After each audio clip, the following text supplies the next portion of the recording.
Hello le phare, bienvenue dans notre parcours ensemble vers Pâques. Alors aujourd'hui, un petit verset à la fin de l'évangile de Marc, au chapitre 14, verset 50, qui nous dit ceci. Alors tous l'abandonnèrent et prirent la fuite. Impossible d'aller vers Pâques ensemble sans passer par ce petit texte qui nous rappelle que Jésus a été abandonné de tous les hommes, tous autour de lui.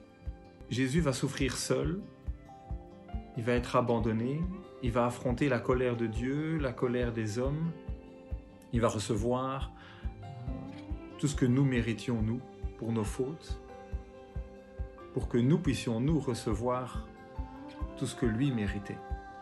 C'est ce qu'on appelle le grand échange.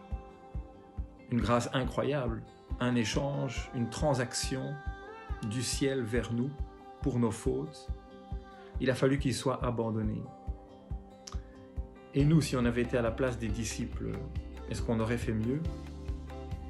Ça fait un peu penser à cette chanson de Goldman qui dit « que j'aurais été meilleur ou pire que ces gens ?» Je pense que si on est honnête, on aurait aussi abandonner le Christ. Ça nous fait réfléchir et de ne pas oublier ce qu'il en a coûté à Jésus d'être abandonné pour nous, pour que cet échange merveilleux à Pâques puisse avoir lieu, pour que nous puissions être sauvés. Jésus a accepté qu'il serait abandonné, qu'il serait laissé seul, pour que nous ne puissions jamais être laissés seuls. C'est ça la bonne nouvelle de Pâques.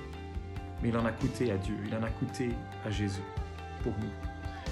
Dans la Bible, vers la fin, il y a cette lettre aux Hébreux qui nous cite une promesse de Dieu que Dieu fait à son peuple et Dieu ne change pas.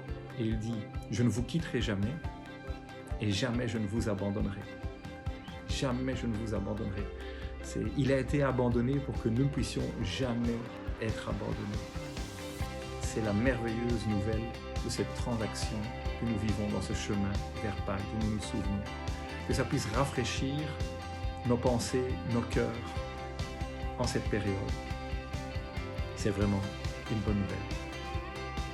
Bon chemin vers Pâques, ensemble.